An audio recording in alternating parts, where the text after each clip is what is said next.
and welcome back to another episode of the Cardboard Herald, my chance to talk with creative gamers and game creators. And I have with me the return of the one, the only, the bearded rogue of Breaking Into Boardgames. Welcome back to the show, Tony. It's great to be back. Yeah, man, you have a new elevated status. It may not feel like that to you, but to me, I'm like, whoa.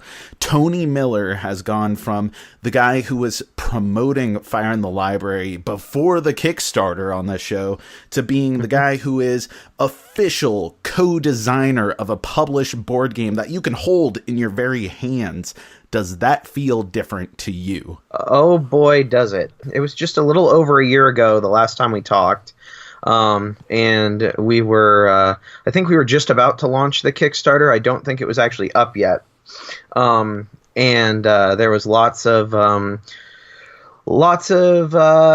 guess, trepidation that things were going to go the way we wanted to. Like, Carla at Weird Giraffes, our publisher, and John, my co-designer, and everybody. We were pretty confident in what we were putting up there, but we weren't really sure what the response was going to be. And we have been overwhelmed with the just positive nature of the response pretty much across the board. So like the Kickstarter did amazingly well, and then we get all the way to now when all the manufacturing is completed, people are getting their games all over the world. I saw somebody got theirs in Belgium yesterday. It's been really, really well received, and I couldn't be happier. Is it like a weird thing to you that you can just go on to Amazon and just type in Fire in the Library and see something that you've created up there? Absolutely. It's absolutely weird. It's a total trip. Sharing the Amazon links on social media the day that it became available on Amazon was like, wow, like, now I don't have to just like find people at conventions or, you know, talk to my friends to be able to share my games with people. I can just go, oh, I've got this thing. You can go to Amazon, a place you already go to, go check it out. This brings up a whole new gamut of things. I didn't even think of going into this. Like, you're a content creator. That's where I know you from originally, is, you know, you're a podcaster, you do reviews. And if you were to do those Amazon affiliate links that you are supposed to get like a portion of the sale whenever you recommend a game, can you do that for something that you are the person who's behind it? I mean, I don't imagine Amazon has too many scruples about conflicts of interest and that kind of stuff. I honestly don't know. It's probably not a bad idea. I haven't actually looked into it. I probably should.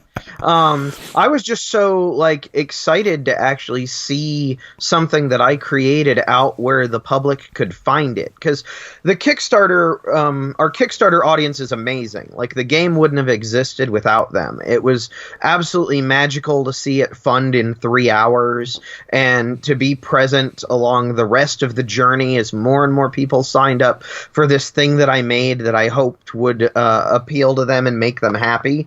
But to now, like, we have longer legs than just the Kickstarter. Like, the Kickstarter was very much the start of things for most people. Not for us, obviously. We'd already been in the trenches for a while, but for most people, like, the Kickstarter was where, oh, so this is a thing, cool. Let me, you know, plunk down some cash and, you know, check it out. Now, we're at the point where it's a, like, living, breathing entity out there on the net that, like, people could just stumble upon. You know, it helps if it's promoted or if it's talked about, but it's on Amazon. You can look it up. Like, if you have any inkling you can just find it. And it's very weird for me to be in that kind of a position. Like, this past weekend, I was at Unpub in Baltimore, the Unpublished convention. This is my 5th Unpub. And we actually had people approaching us with their copies of Fire in the Library to sign.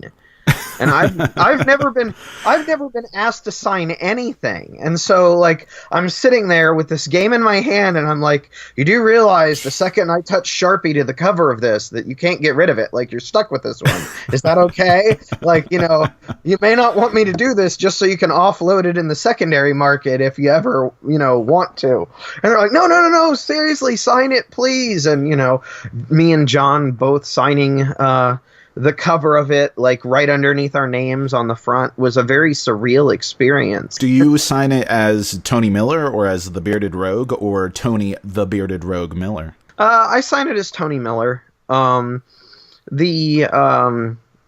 Bearded Rogue moniker has kind of just become how I'm known online, but the official name on there, I actually have a copy here that's been signed by me and John, because we were like, well, if we're going to sign everything, we might as well sign each other's, right? There you go. I like that. That's a sign of a true partnership right there. Well, the game wouldn't exist without John, and the game wouldn't exist without me. And that's pretty much where all of our designs are at this point. We started off as just two game designers who were attending the same board game night and started working together, like giving each other feedback. And soon the feedback bled it to the point where we weren't sure whose game was whose and whose game, which game was mine and which game was his. We didn't know. They were all ours at that point. And so we just kind of ran with it. And Fire in the Library is the first one that really caught a publisher's attention and got out there. And it's been really big for us. At BGGCon last year was when we got to see one of the first production copies. The copies that got sent over for Carla and Nick and everybody at Weird Giraffes to verify that everything was correct. Well, she sent a copy to Board Game Geek Con, even though she didn't go, to make sure that John and I could have one. And holding it in our hands for the first time, the only experience that there are two experiences in my life that surpass it.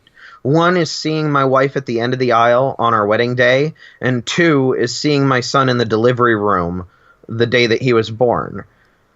That's it. Those are powerful moments. And yeah.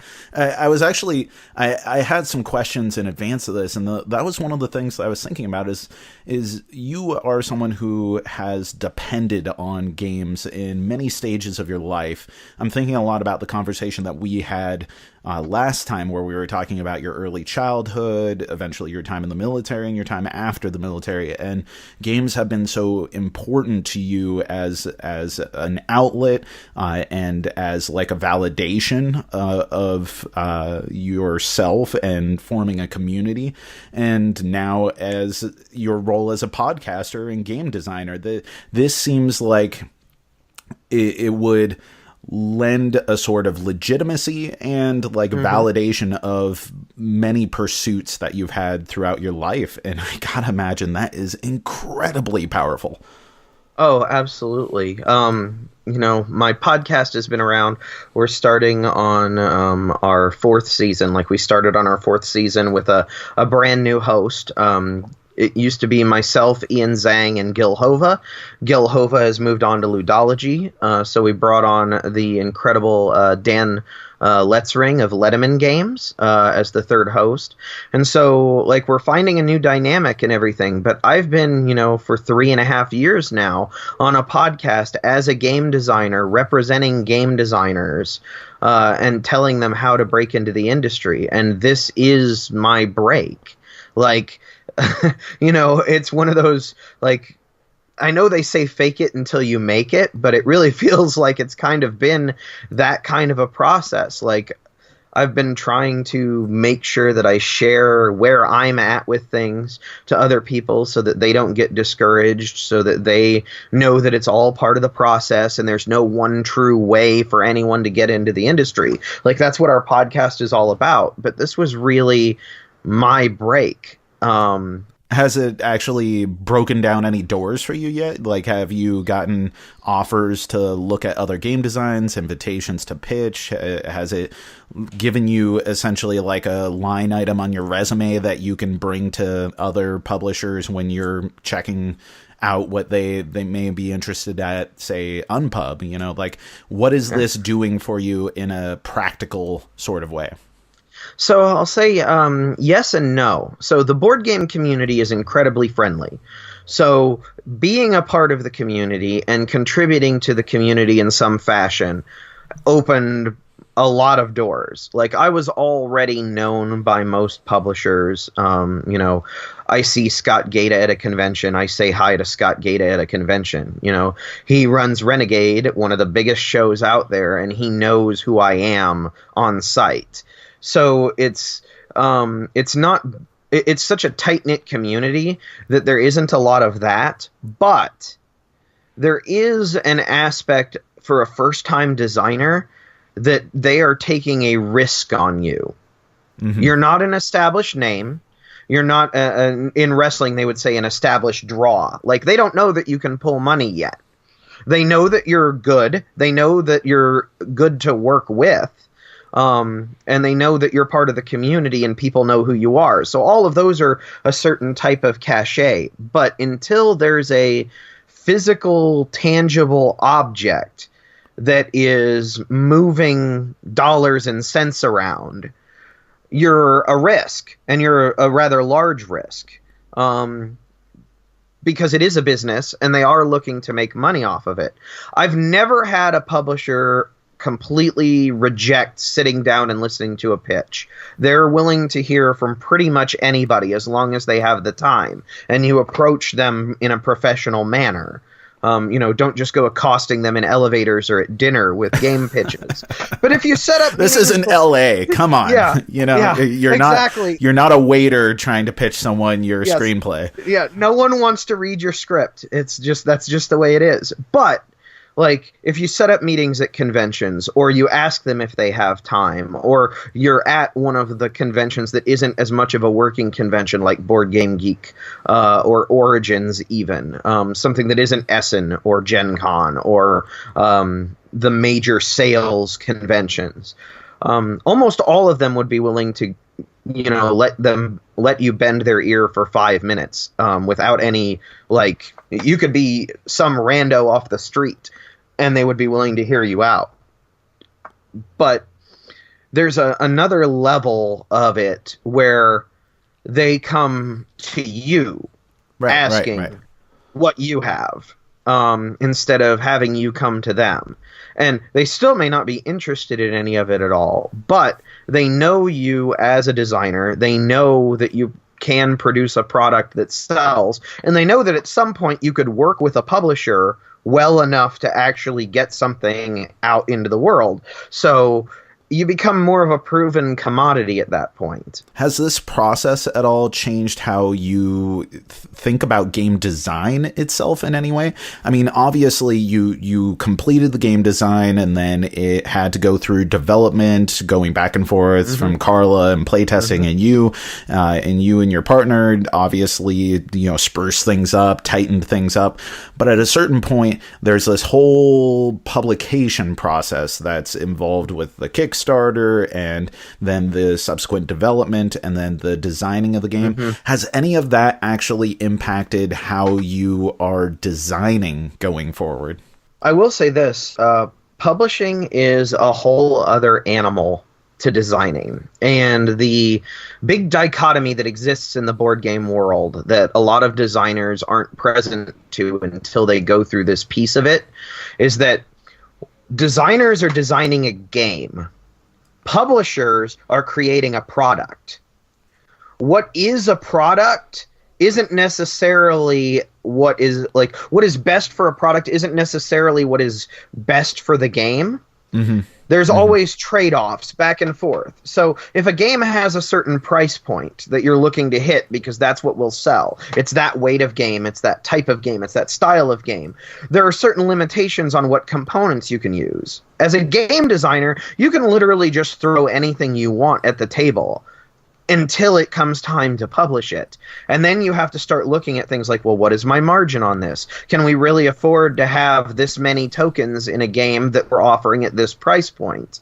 And all of those financial realities come in, whereas in the game design world before publication, it's literally just the sky's the limit. Well, how does my game work? It can be anything. I just think it up. Right. But at the same time, now you have so much more experience on that publishing side. And if you're wanting to get more games published, you can either design a game to be your ideal game or a game that you think would be fun for everyone, or you can design a game that is the seed of what a publisher could envision actually making it to the market. And that way you could start making design decisions that would be more palatable and more saleable for that publisher. Yes, absolutely. And starting to think about like where certain price points in the gaming world are and if they're moving or not. It used to be that gaming price points were pretty solid at 10, 25, and 50. If you've noticed over the past years, they've kind of moved up to 15, 25, and 60 in a lot of regards. And a lot of that isn't changing how much money you can use for the production of the game. It's strictly based on how much more expensive it is to manufacture the game, ship the game, and all of the other expenses. So it's not something that, well, suddenly we found we can spend more money when making it because we can charge more. It's we have to charge more because it costs more to make. But it has definitely changed the thought process in design, where when I'm designing a game, there's much more of a consideration for what level of experience is this? What kind of price point am I looking at? Is this like a fast little filler game? Are we talking a $10 to $20 range game, somewhere in there? If so, there's only so many things that you can put in a game at that range. Like cards are probably okay, but there's, you can't throw custom dice in a design unless there's very, very few of them and not much else.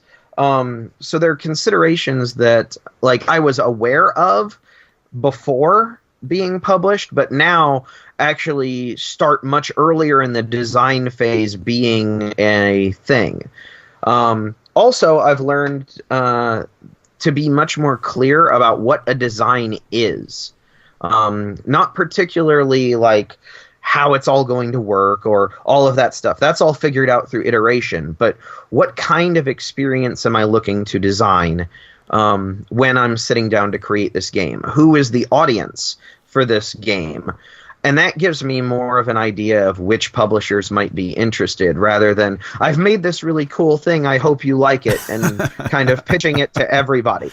Which is very much where a lot of designers start. They start with the, would you talk to me for 5 minutes? I've made this this thing. I think it's really cool. Would you like to put money behind it and put it out on shelves? Right. It's like a songwriter. You got to know when to pitch a song to Taylor Swift and when to pitch a song to Metallica. They're two different outlets. Yes. And if you're a brand new person, maybe you need to start pitching to people who aren't on that level first. Okay, so one of the things about the process, and this being your first time and being someone who talks to people, as you said earlier, about breaking into board games, what was the most illuminating part of the whole thing to you? Like the most surprising element, the thing that either broke real bad or was just incredibly uplifting and you just had no idea that you should expect that? The day that we launched the Kickstarter, I had just woken up. I'm West Coast, and Carla is out on the other coast. And so she'd already been up for a few hours and was ready to launch the Kickstarter. And she's like, I'm going to push the button. And I'm like, I don't think you should push the button. I'm very nervous. I don't think that it's going to blow up immediately. I'm expecting a long process where we're, marketing and constantly trying to pull in backers every day, and that this is going to be a thing. And she's like, I'm going to push the button. I'm like, don't push the button. And she's like, I already pushed the button. And so she's like Adrian Veidt at the end of Watchmen. It's like, you fool, yes. You think I would be explaining to you my grand plan if I didn't already Yes. make sure it was underway? Exactly. So as soon as she hit the button, backers started coming in, and we started sharing all over the place on our social medias and various groups that she already knew about from previous Kickstarters and Facebook groups and stuff that we were already a part of. And the backers just kept rolling in, and after 3 hours, like, we were funded. And that was incredibly surprising to me as a thing initially, because, like I said, I'd seen other Kickstarters that had been, up until the last minute, they're working on hitting the funding, and we were there in 3 hours, and then it was a question of, well, what do we do now? Like, we have a list of things that we wanted to put up as stretch goals, but, like, we're already at that point. It's time to start, like, talking about the stretch goals, and we're 3 hours in. So that was incredibly surprising. And what was most surprising about it for me was not, like, any arguments with my own self-esteem or my own self-doubt. It was very clear that people showed up on that first day because of all of the groundwork that all of us had done for months before we ever got to Kickstarter. I, as a designer, had been talking about my designs on my Twitter. I still do it to this day. I don't believe there's any benefit to being secretive about what you're working on. Even if something that you're designing ends up not working out and just completely disappears from your stream at some point. Like, talking to people about what you're working on is, it's effective marketing, even if that's not what you're intending it as. Right. People were aware that Fire in the Library was a game that I was working on. People who follow me on Twitter knew that that was a thing. They were aware when it was signed with Weird Giraffe Games.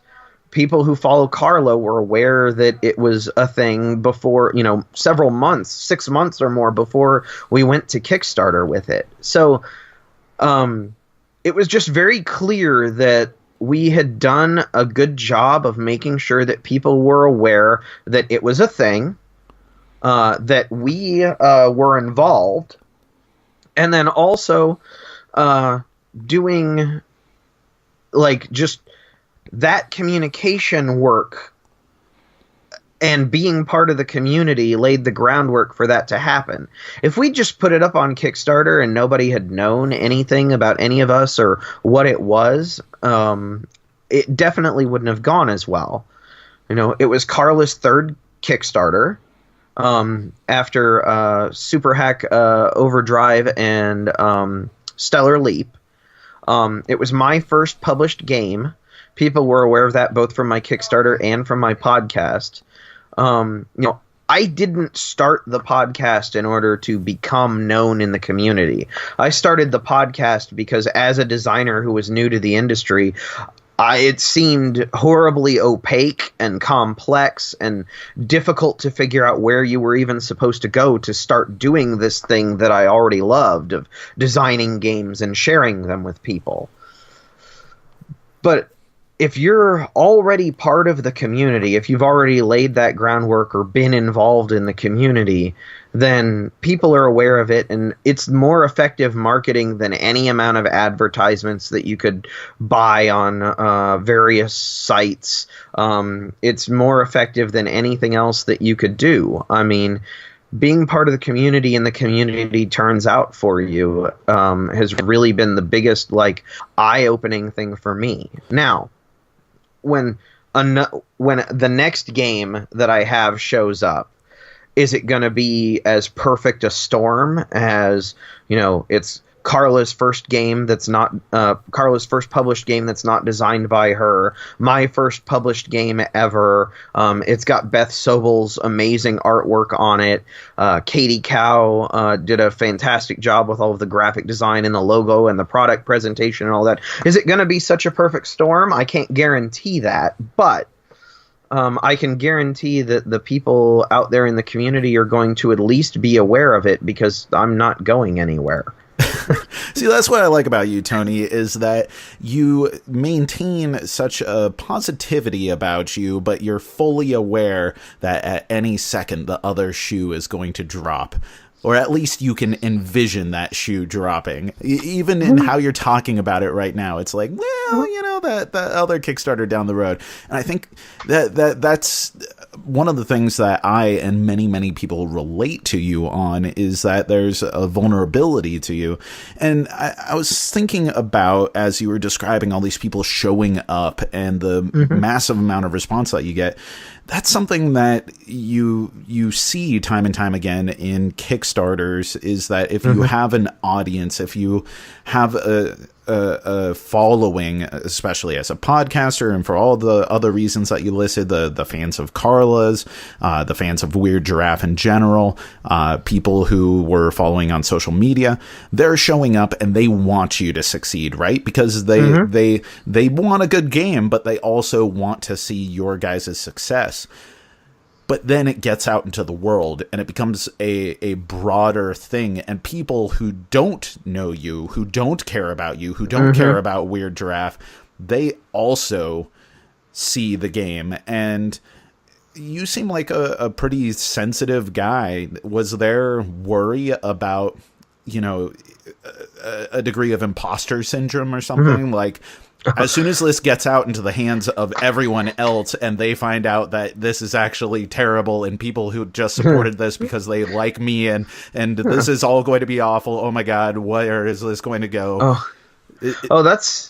That's a worry that follows me around every day. And there are a lot of there are I think anybody who creatively puts anything out into the world has fears about how it's going to be received.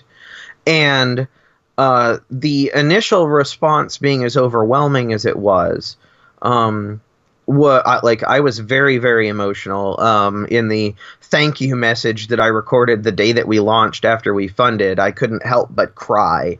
It was pretty much necessary. But like you said, those were people who'd kind of been following along. They were aware of it. They were part of the journey along the way. They saw the game in development. They saw the partnership between John and I and Carla. They saw all of the steps of the process. They got to see all of the artwork as Beth started with just sketches and eventually got all fleshed out, and they got to see the final cards and everything long before it ever hit Kickstarter. All of the people who were already following us were part of the process.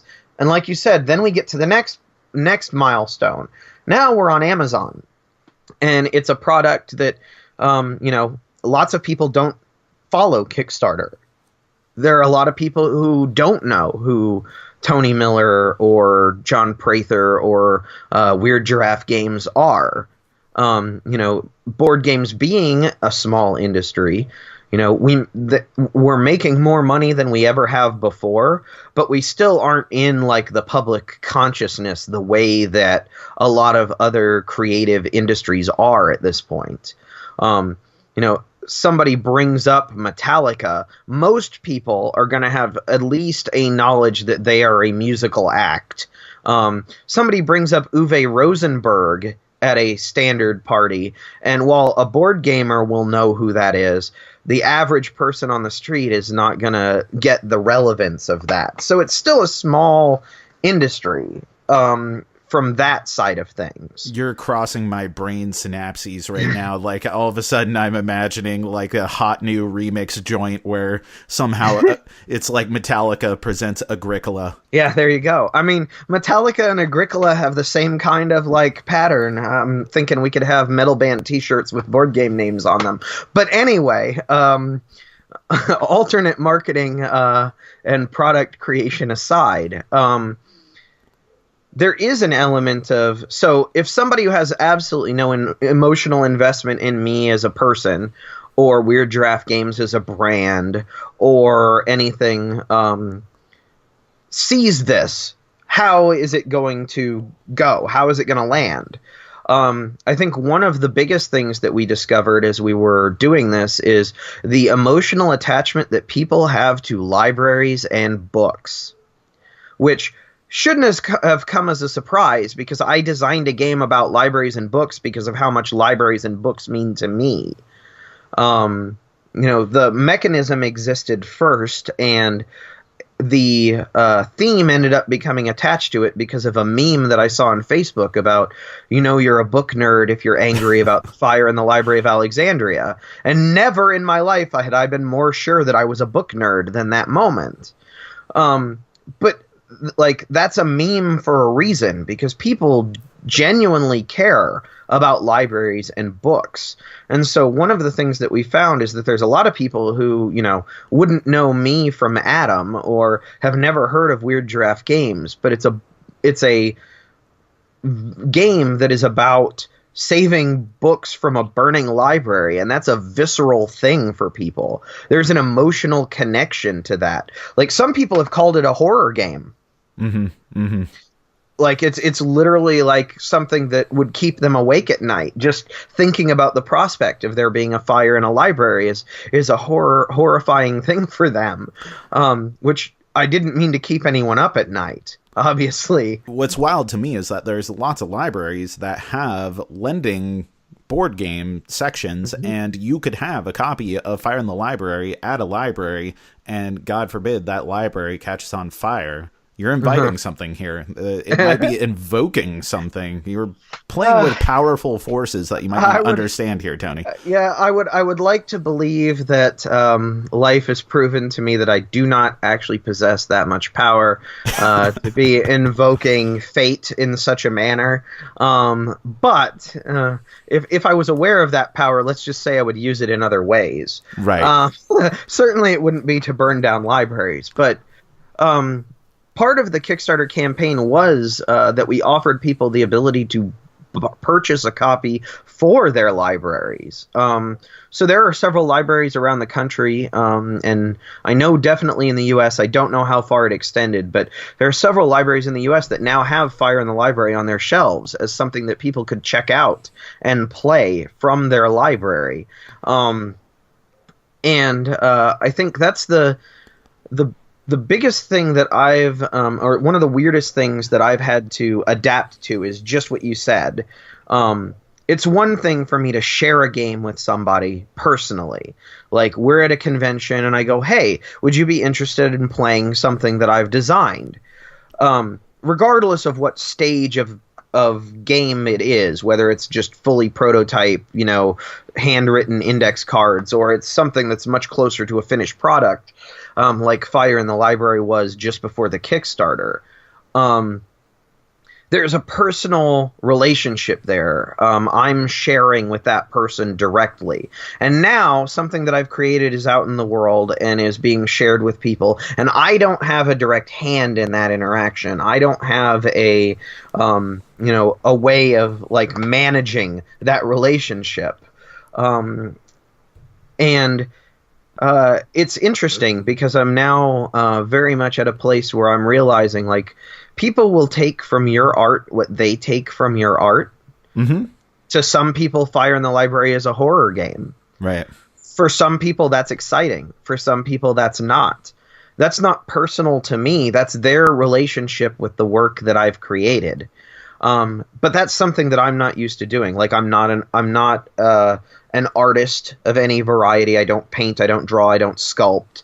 I have never really been a musician. I screamed loudly in a cover band in high school, but it's not like it was like a paying gig or anything. Okay, before we go any further, give me at least 2 songs that you covered.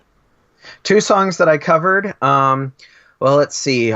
We used to cover Stained, Mud Shovel. I like it. This will probably date me as far as, because what was popular at the time was what we were covering.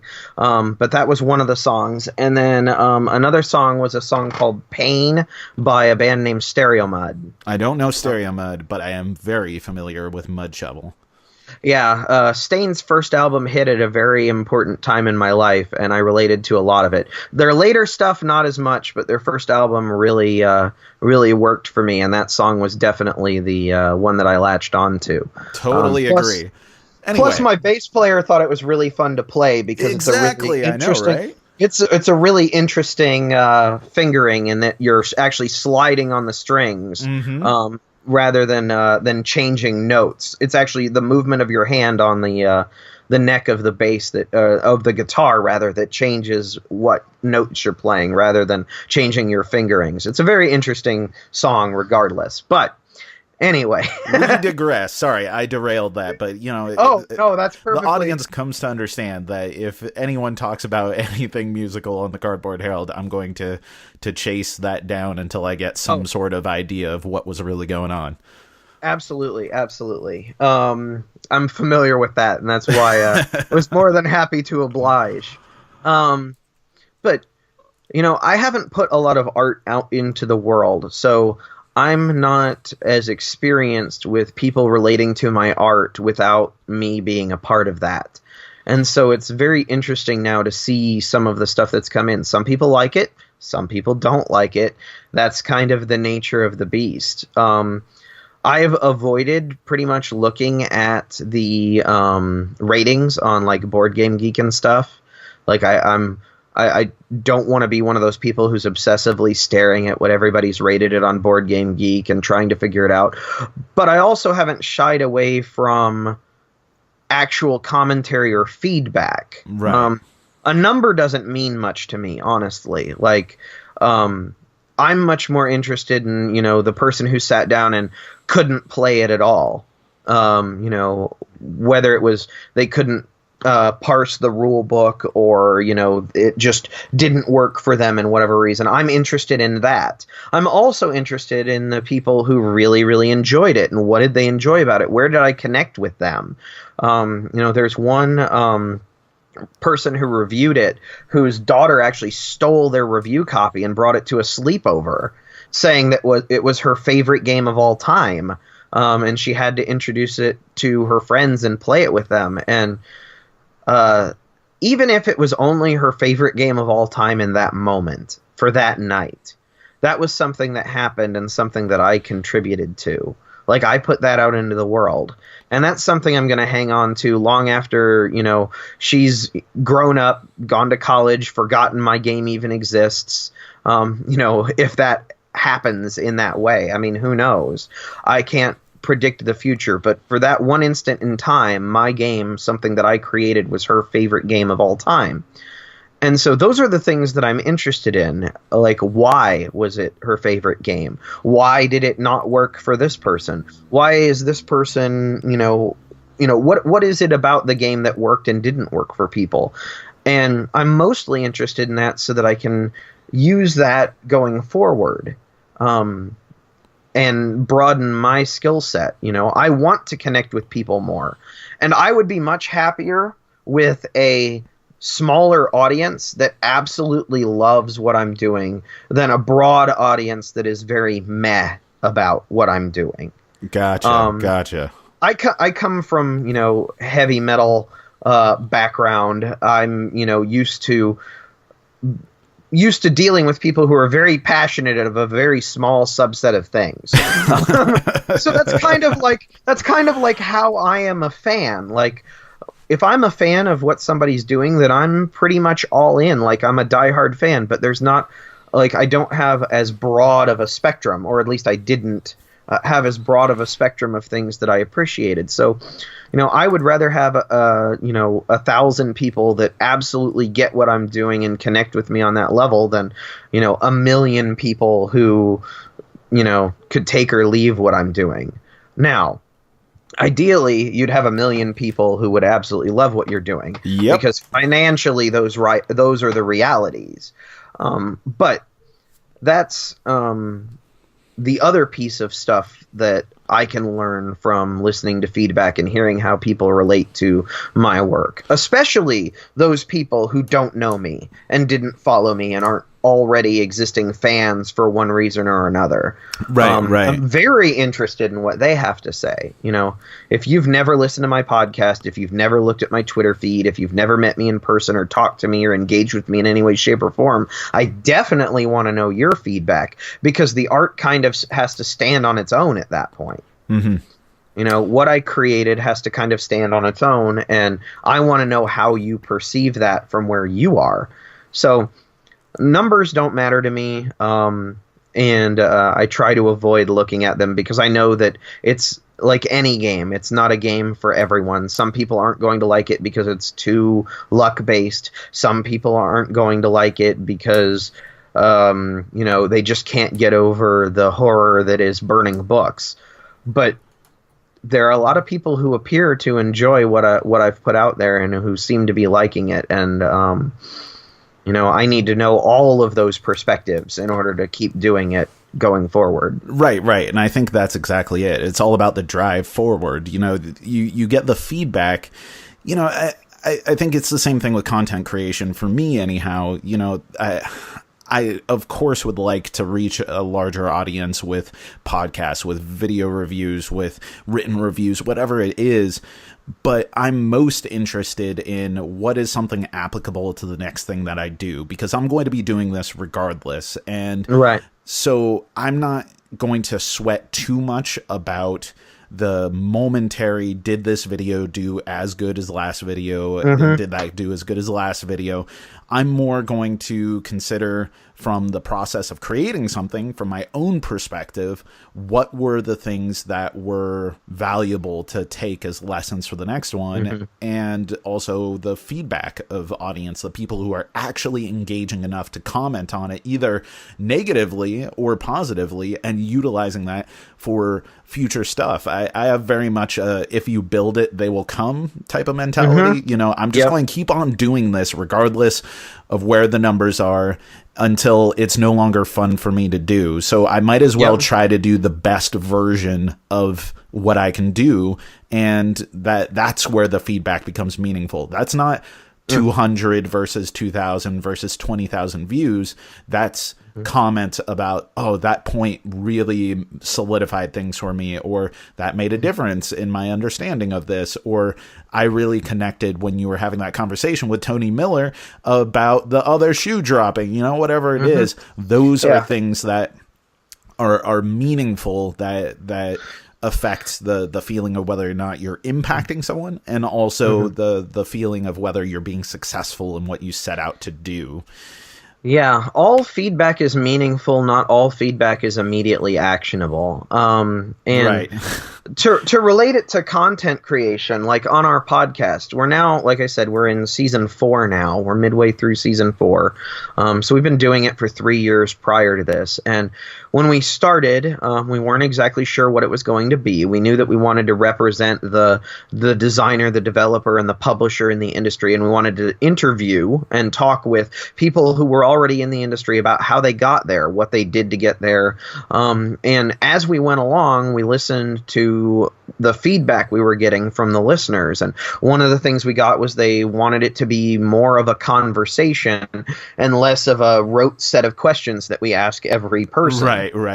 So that each interview was more tailor-made to the people. And like, in the beginning, it was great to have training wheels and to have set questions that you ask people so that you always have something to fall back on. But at this point, we've done it for 3 years, going on 4 years. And now, like, we start with the same question every time and we end with the same question every time. But we let the conversation in the middle of the podcast vary based on where the guest is going and what their expertise is.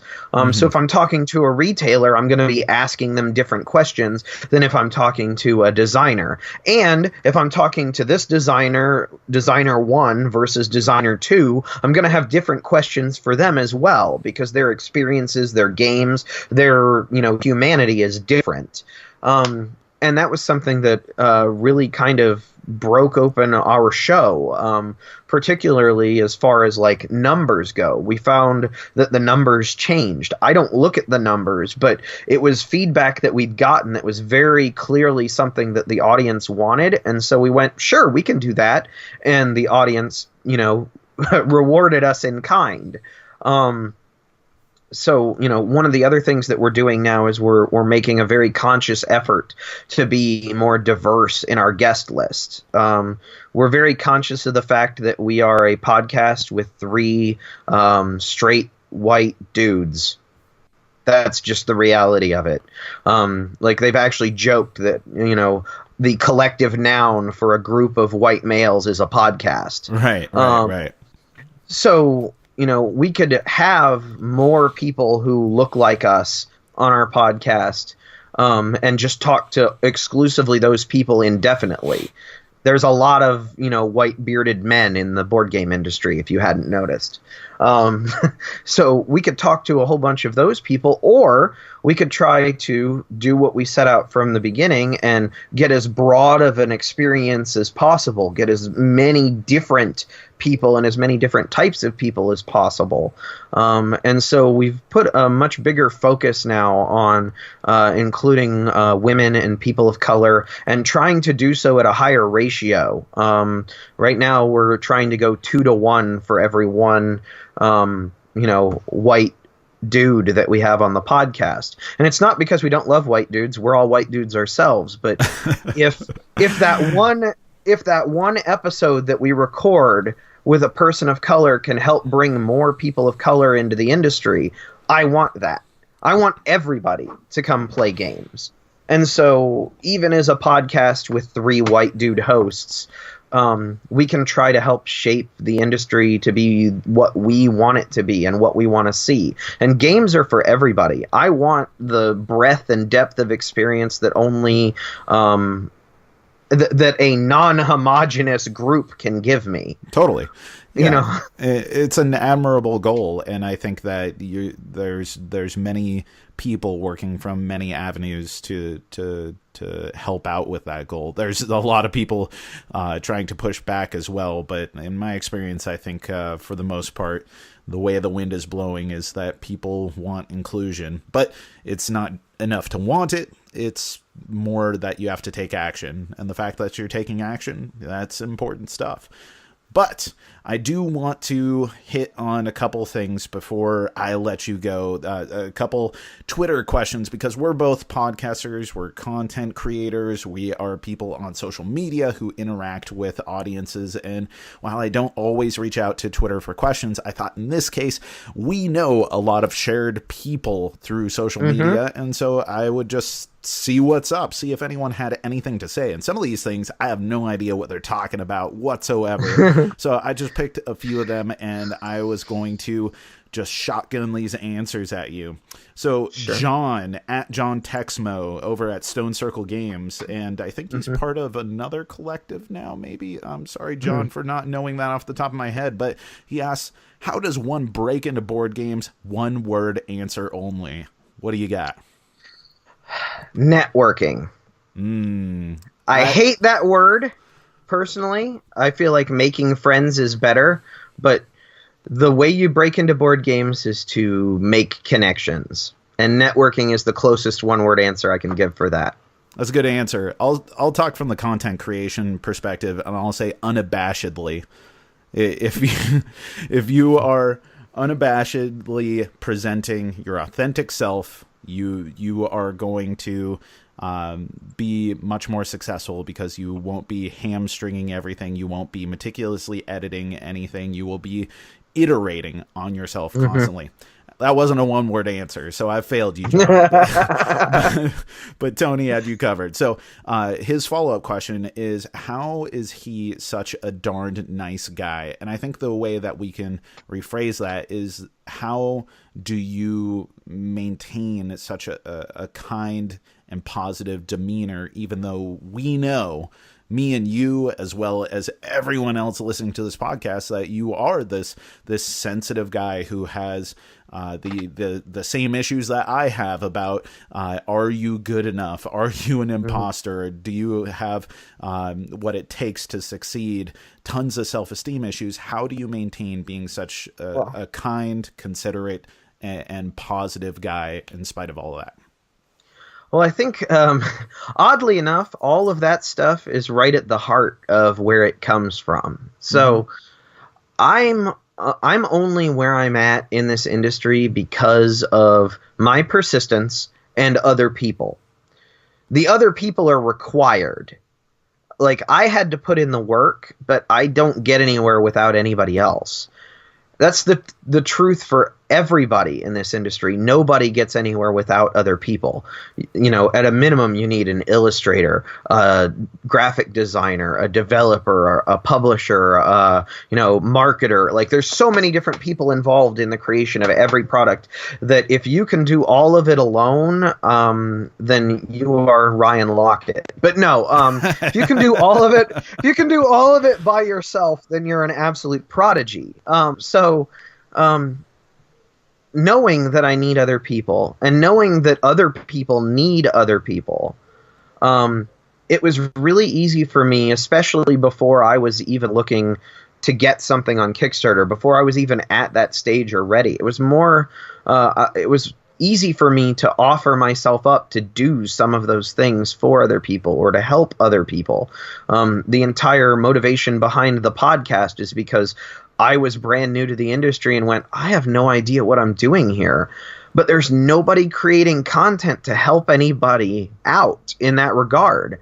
And so Gil and Ian and I started the podcast to give people a roadmap or to give people some information or knowledge that we didn't have when we were starting out. And now there's multiple other podcasts, fantastic podcasts that are out there that are directed at people looking to get into the industry rather than people looking for the latest game review or what to buy next, or, the consumer-focused podcasts are very, very important. And, I'm in no way diminishing what they do, but it's a different audience. And, if you give, you get back. I think that's the succinct way of looking at it. And my own personal hang-ups and ideas of not being good enough or working to try to... what's the word I'm looking for? Just to try to be part of the community that I'm so hungry for. Those efforts have paid off immensely in friends, in success, in knowledge, in skills. It's been wonderful, honestly. I like it. Okay, so the prototyper, Gavin, down under in Australia, currently listed as board game designer number 78534, asks, what was it like working at Ponderosa Steakhouse? Would you like an interview at Scofton, which Scofton was a board game that he was kickstarting and is currently developing in order to bring back to Kickstarter again here soon. I had a chance to review that game. That game's awesome. But tell me about this. Yeah, so prior to anybody who listened to the previous podcast that I was on last year will know of my bout with homelessness. And Ponderosa Steakhouse was where I was working prior to being laid off. And then a whole bunch of other stuff happened that led to me being on the street and then joining the Army. If you want to know more about that, by all means, go listen to the previous episode because we talk about it pretty extensively for a board game podcast. Yep. But... what I will say is that I actually really liked working at a Ponderosa Steakhouse. It was a pretty sweet gig. I was 18 and then 19. I actually turned 19 while I was working there. And they were paying me 1.5 salaries for 2 jobs. Because I didn't have school, I had graduated at that point. I was doing the dishes and I was working the register, because they didn't have enough dishes during the daytime hours in my tiny town to justify hiring a full-time dishwasher. So they instead decided they would make sure that the evening shift wasn't set up for failure by having someone do the dishes, and they would compensate me half of that employee's wage in order to do so. Nice. So it was a really sweet gig. I really liked it until I was laid off. I love food. Anybody who's ever met me will know this. So, an all-you-can-eat buffet that also focuses on steak, I am a meat eater, is probably one of the greatest things of all time. And tell you what, anyone who's a dishwasher, you're going to get a good workout out of that. You probably had the best pre-Army arms that you've ever had at that point. Oh, yeah. It was a very interesting job because we were fewer staff members than a full complement during the day, during the week. All of us did a little bit of everything. So like I learned a little bit about how to work the grill. I learned, a little bit about how to take care of the buffet. Like all of us had to kind of fill in for each other, especially if any of us wanted sick days, because, it was a restaurant job. So sick days were kind of hard to come by, but if you could cover for each other, then you could get away with taking them, which everybody, including the people eating the food there, actually benefited from. Nice. But overall, yeah, I liked it. I haven't worked in restaurants since my time in the Army, so it's been wow, it's been like 15 years, getting close to, no, it's been more than that. It's been 19 years. So yeah. How do you take your steak? It's been a while. So medium rare. Right answer. Only because I want my steak to be warm. I would eat it rare, but I've been to too many places that take it right out of the refrigerator, put it on there for 3 seconds, and then put it on my plate, and it's still cold in the middle. Gotcha. That I have to have it at least medium rare to make sure that I'm eating it warm. Anything more than that is overkill. Yep. I like it. Okay. Moving on to the last Twitter asker that I pulled for here. This is Patrick Hillier. Over the Hillier asks, what's longer, his hair or his beard? That's a one-word answer. What do we got? Hair. Okay. Has he ever burned a book? No. Not even like, an ex-girlfriend's like diary that she handed to you or something like that? Never. No, I've never had that kind of access to ex-girlfriend contraband that would ever be a possibility. So no, I've never actually burned a book. Oh, okay. You've never been on the receiving end of here's everything that I actually think of you. Good for you. I like it. I have inadvertently destroyed a book before. I was actually riding my bike and it was wet out and I dropped my backpack into a puddle and the book that was in the bottom of my backpack quickly absorbed all of the water from said puddle and became just basically a block of wood at that point. But I've never willingly destroyed a book. How about a book that you have read so much that it is nearly destroyed? Is there like a book in your collection that you refuse to get rid of, but it has been torn to shreds? Yeah, there are a couple of them. Probably the biggest one is a book that in physical form is completely out of print. You can get it digitally now. Mm-hmm. But it's The Blade of Tashal by Matthew Woodring Stover. It's part of his Acts of Cain series, which is one of my favorite series of novels at all time. It's both science fiction and fantasy and manages to be extremely adult in multiple different directions. But it's the second book in the series, and it's no longer in print. So I read that whole series like once a year or so. And I can't imagine ever getting rid of it, even if I have to try to hold it together with Scotch tape. Yeah. I have one of those. It's a hardcover edition of a book you might not have heard of. It's called The Hobbit. Little-known author. I think his name is John Ronald or something. And anyway, it's a book with an inscription from my mom, and like. I think it's the only thing that I own that she gave to me. So I refuse to get rid of it. It's like this nice hardcover edition with beautiful illustrations, and my son loves it. And I am terrified of my son touching it until he's just a little bit older. So he has his own copy of The Hobbit. We read from that copy of The Hobbit as well as his copy, and that will be the one that's gifted to him when he's a little bit older and can understand there's like an emotional context to the physical property, not like a financial context, but like an emotional value there. It's great that you're able to get another copy so that he can actually enjoy the story and form that connection before he has to interact with the much more I hesitate to use the word sacred, but the much more sacred version of the same text. Right. So I have trashed that book with reckless abandon, both through my own neglect as a young reader. I think I got it around like 13 or 14 years old. And then in subsequent rereadings with the delicacy that Indiana Jones might look at ancient transcripts or something.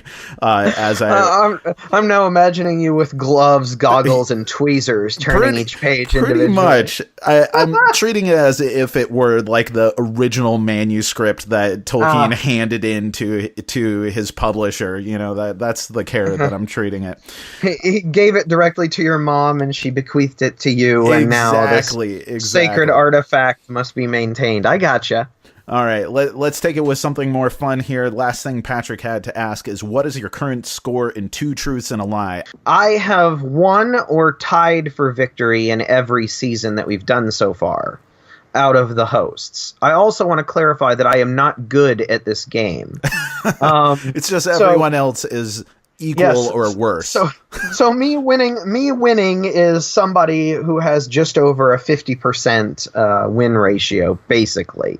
Now, that was seasons 1 through 3. This season, with Dan on the show, we now have a new competitor, and he is much better at this game than previous. So he's really like pushing me to get better, and I'm really enjoying that. And so far, this season, he's in the lead, and I am in second place with Ian, whose score we will not mention. But it's a really fun thing that I really enjoy doing, and hopefully this season Dan will manage to steal the title away from me so that I don't have to feel so bad about being so bad at a game and yet still having the best score at it. Well, it's a fitting way to end your podcast and a fitting way to end our podcast talking about it. So what can we do in order to get all the Bearded Rogue goodness into our eyeballs, onto our tables? Where's the best way of following you, Tony? So if you're interested in anything that I personally am doing, then at Bearded Rogue on Twitter is the best place to go. If anything I've said about my podcast has intrigued you, or if you're somebody who's looking to break into the industry, then I can highly recommend at Breaking Into BG on Twitter. You can also find Breaking Into Board Games on most of the major podcast apps. It's out there on iTunes and various other places, so feel free to look us up if you're at all interested. Yep. Well, thank you for coming on to the show, Tony. Everyone in the audience, go check out some reviews of Fire in the Library. You can find it on Amazon right now. It is an awesome physical property. It has beautiful artwork, beautiful design, beautiful publishing all around. Just like everyone involved put their hearts and souls into making something awesome. And I'm so glad that you came back onto the show, Tony, to talk about it. So take care, and we will talk to you again, man. Absolutely. Can't wait. As always, the Cardboard Herald is a completely free service focused on spotlighting games, gamers, and game creators. You can find all of our podcasts, including the Cardboard Herald and TCbH reviews, on iTunes, Stitcher, and our website. For more recommendations and reviews, you can also head over to our YouTube channel. We do not pay to advertise the show, so please continue spreading the word, following, liking, rating, and doing all the social media things. It truly does help us out a ton. If you'd like to drop us a line and maybe have your listener mail read on air, find us on Twitter at Cardboard Herald, or send us an email to cardboardherald@gmail.com, or click the contact link on our page. Once again, thank you for listening. I've been Jack for the Cardboard Herald, and you keep on gaming.